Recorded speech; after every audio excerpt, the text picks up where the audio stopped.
정용섭의 인문학적 성서 읽기 로마서 법과 자유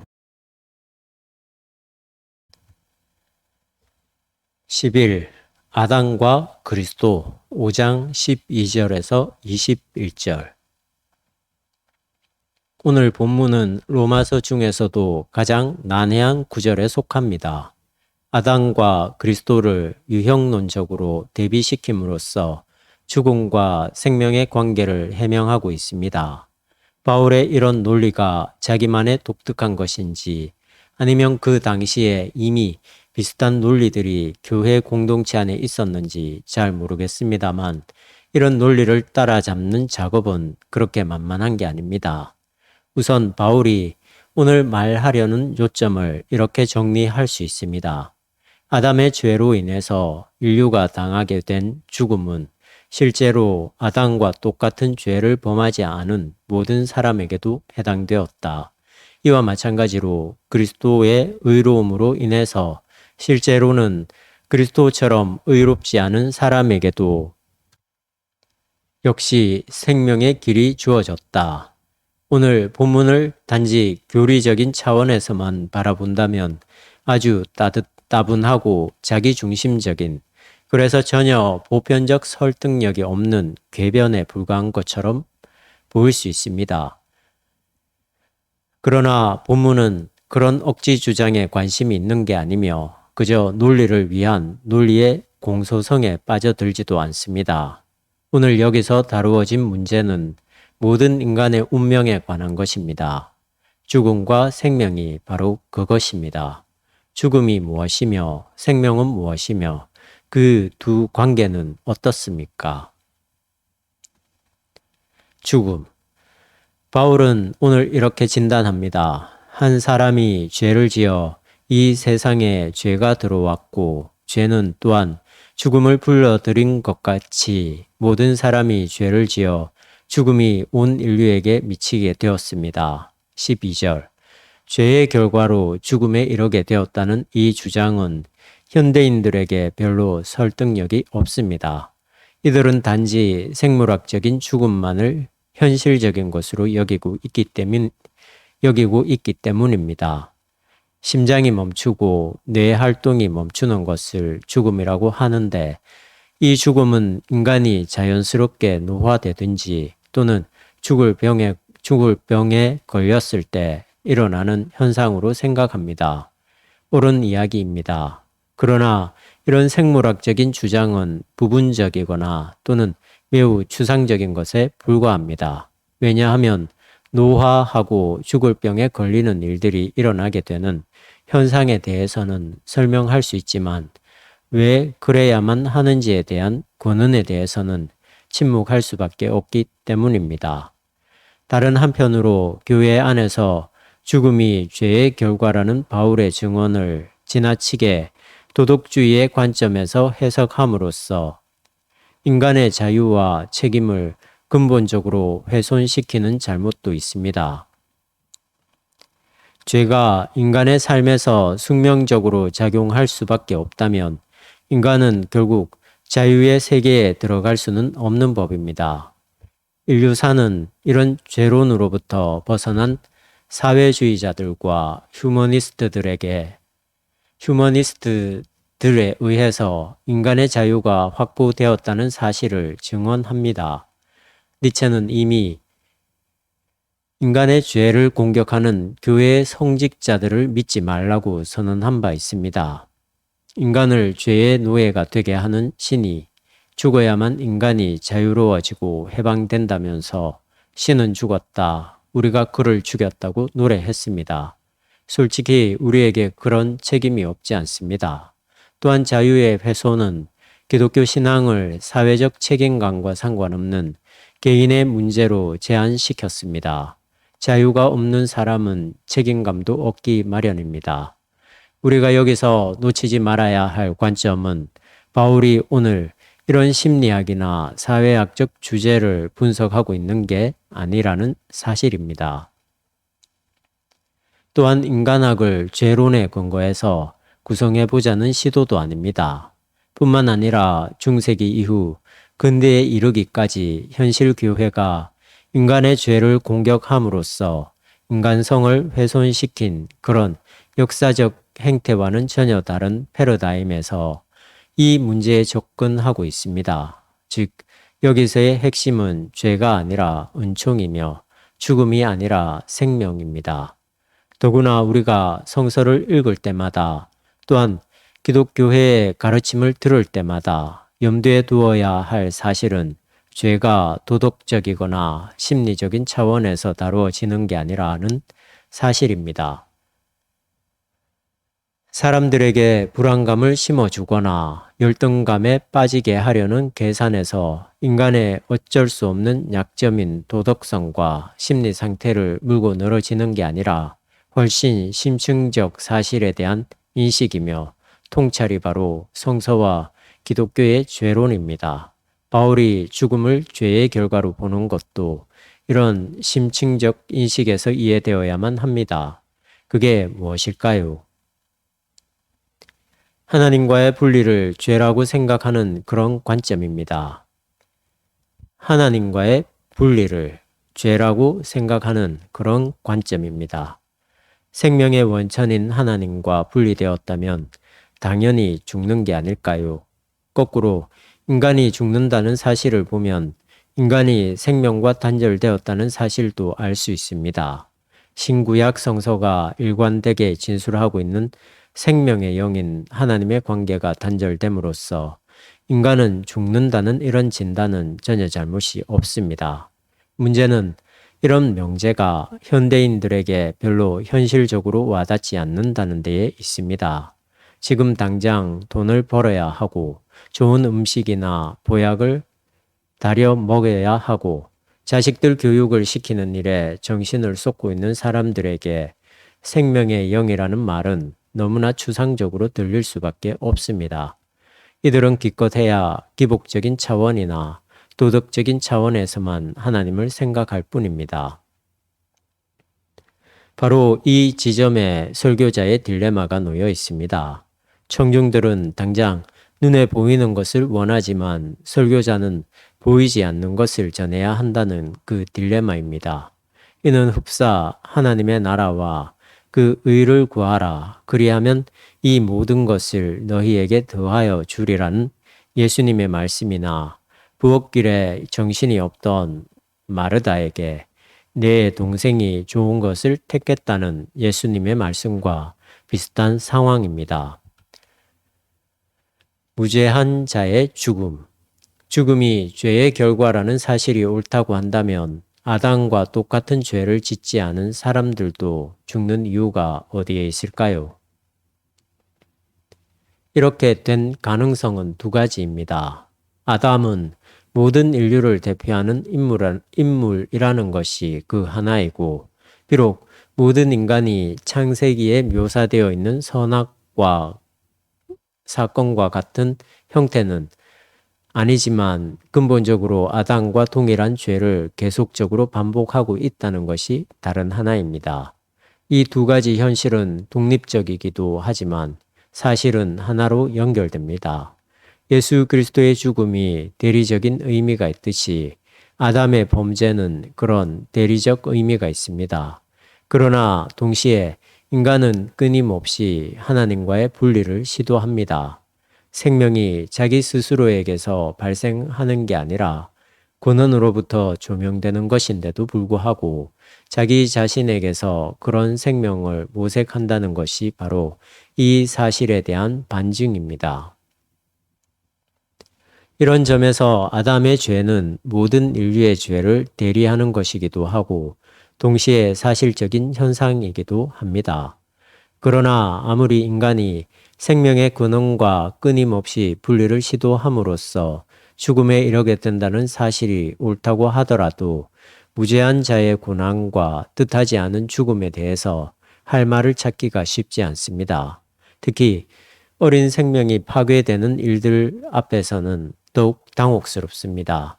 만약 죽음이 반드시 죄와 연관되어 있다면 이런 무죄한 어린 아이들의 죽음도 역시 그런 죄와 연결되었다고 보아야 하는데 이게 맞는 말일까요? 물론 쉬운 대답을 찾을 수는 있습니다. 그 아이의 죄가 아니라면 그의 부모들의 죄 때문이라거나 또는 그 사회 구조의 악 때문이라고 말할 수도 있긴 합니다.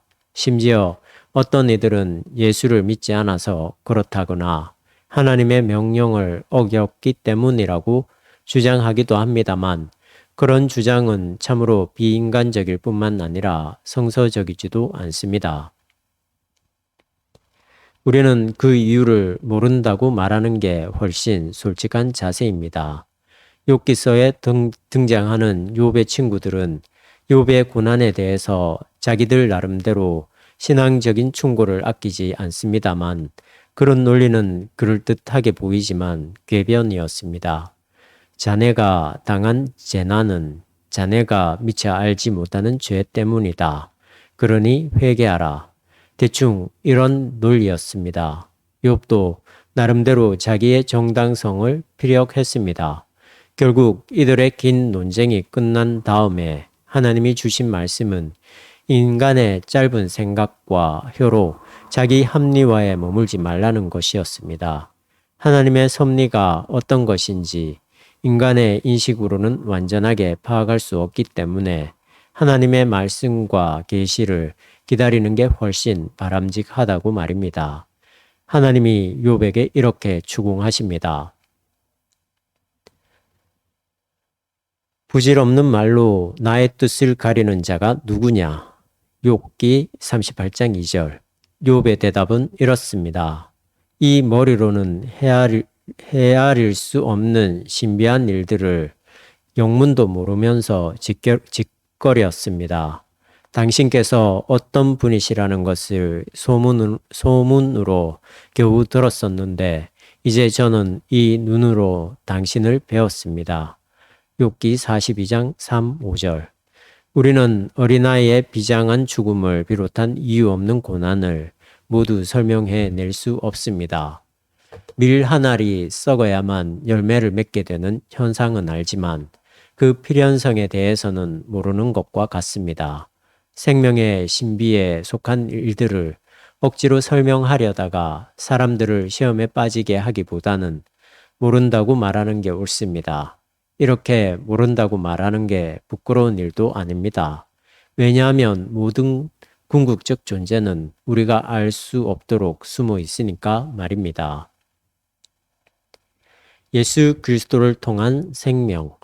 그러나 기독교는 모든 것을 모른다고 말하지는 않습니다. 불교에서는 이게 뭐고? 라는 질문에 머물러 있지만 기독교는 이미 선취된 대답을 제시하고 있습니다.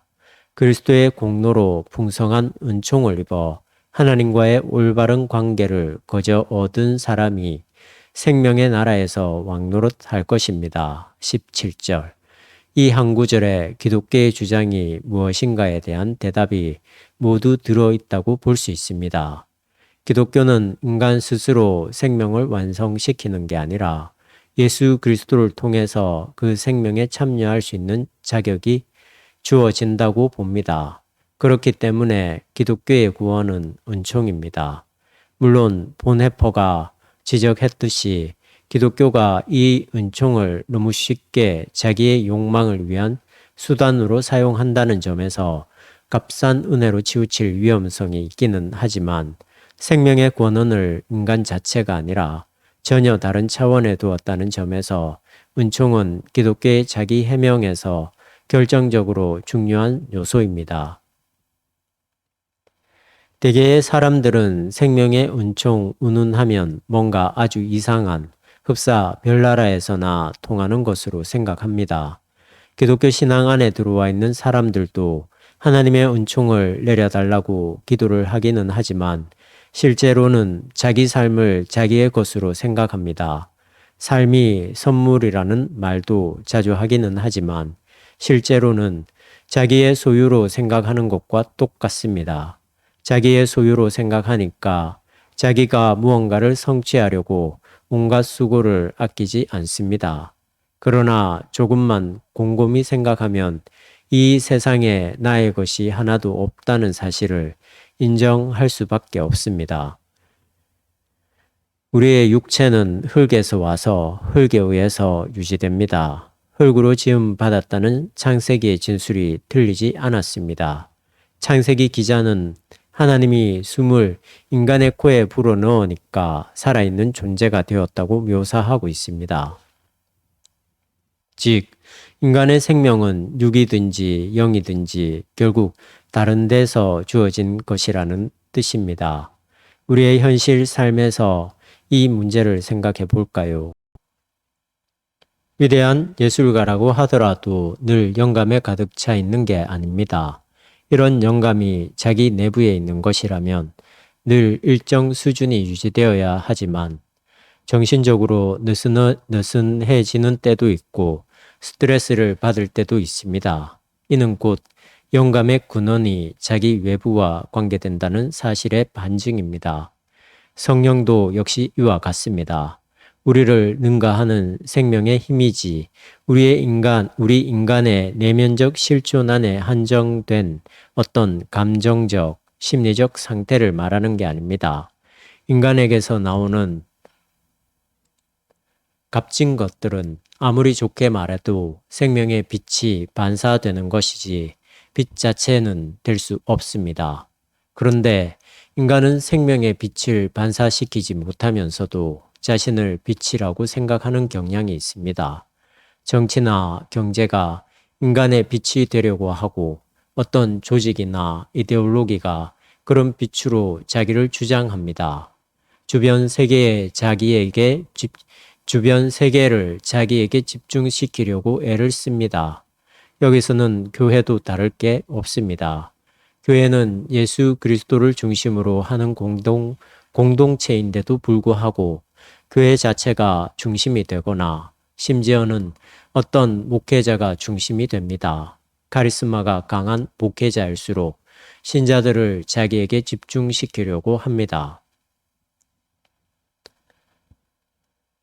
이런 목회자는 결국 신자들을 하나님에게 인도하기보다는 자기를 부각시키는 데에 관심이 있습니다. 이렇듯 자기를 목표로 하는 것이 죄가 아닐까요? 영원한 생명으로의 길. 바울은 17절에서 하나님과 올바른 관계를 얻은 사람은 생명의 나라에서 왕노릇하게 된다고 설명합니다. 21절에는 은총이 군림한다는 표현도 나옵니다. 아마 묵시문학의 영향을 받은 흔적이 아닌가 생각됩니다. 옛 에온이 끝나고 새 에온이 오게 되면 하나님이 직접 통치하는 세계가 시작됩니다.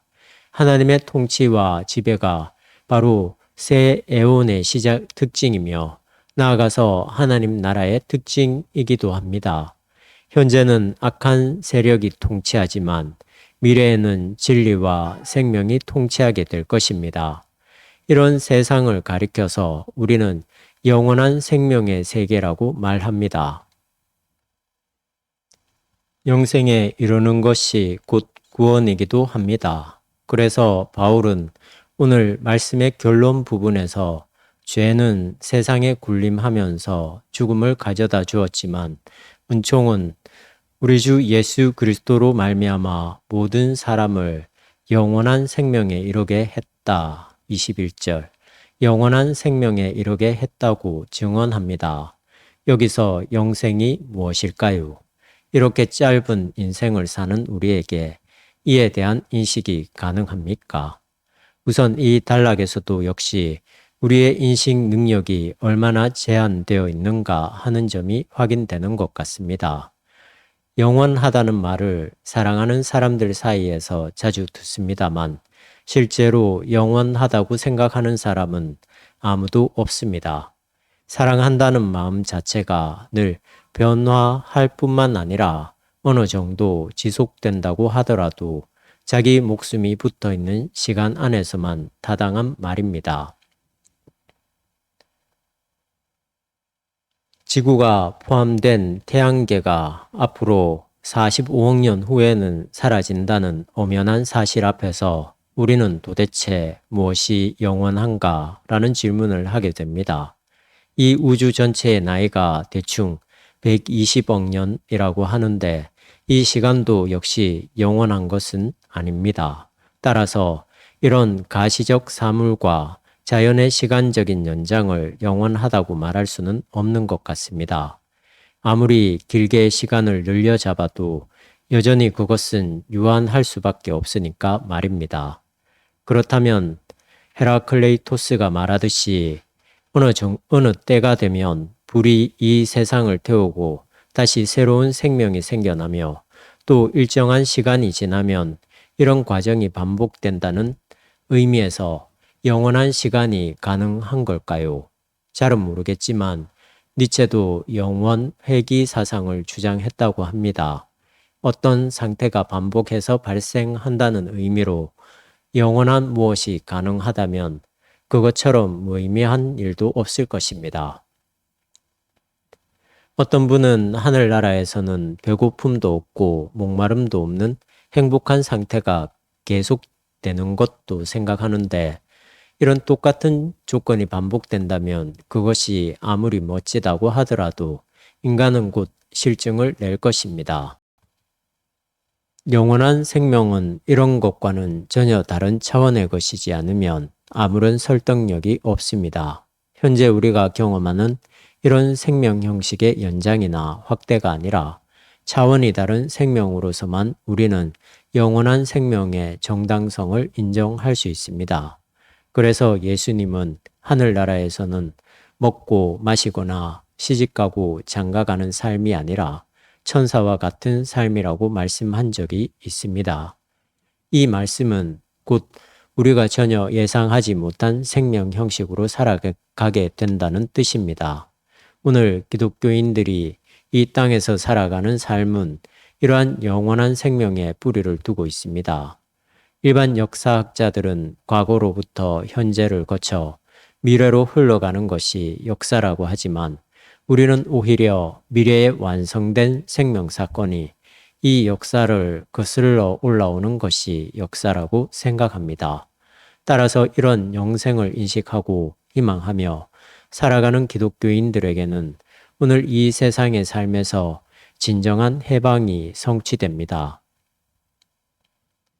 자기 자신을 초월한다는 점에서도 그렇고 그런 영원한 생명이 인간 공동체 안에서 확산되도록 최선을 다한다는 점에서도 역시 해방된 사람들입니다. 바울은 이 해방의 길이 아담의 죄로 인해 죽음에 처했던 인간에게 그리스도의 의와 순종으로 인해 은총으로 주어졌다고 해명하고 있습니다.